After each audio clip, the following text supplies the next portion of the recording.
What do you think are the biggest challenges for queer women in STEM right now? Frequently, the real challenge is that you're women, not that you're gay. Default assumptions: women aren't as good at math, women don't have native genius, and it can be difficult to push through those biases. I think the biggest challenge isn't, in fact, even the bias. It's that constant push, the questioning voice. Do I belong here? Am I really as capable as everyone else? And coming to terms with the fact that it's not about you.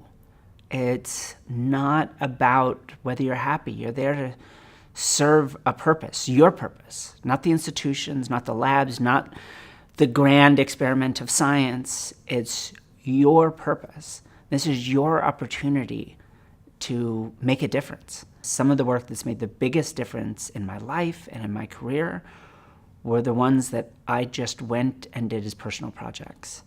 And then I shared with the world what I built. And every time I did something like that, with no direct, obvious payoff to me, with no career rationale, everything about my life got better. So just go do good work.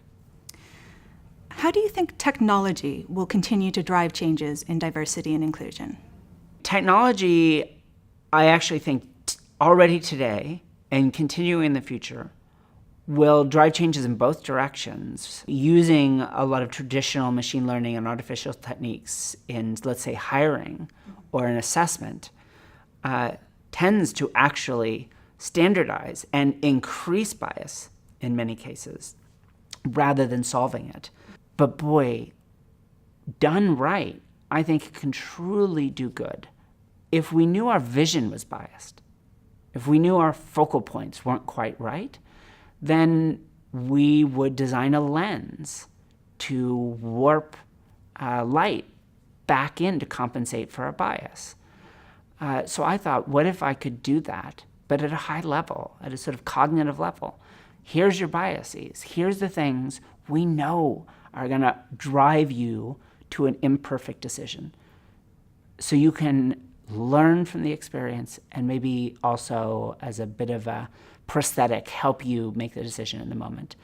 I'm not really interested in replacing people. I'm not interested in using technology to decide who gets jobs, who gets admitted to schools, how we do our work.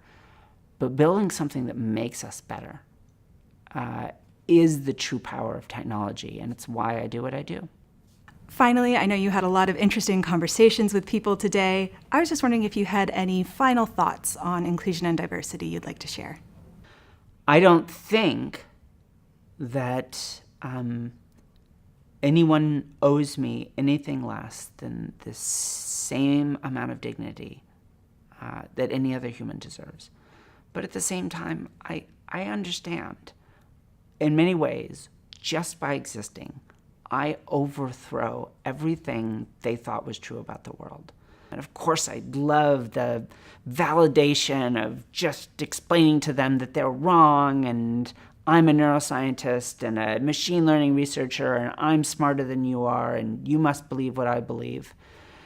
But I don't feel that anyone owed me anything. It's a really hard thing, particularly if you're being discriminated against, to have some empathy for the person who's doing it.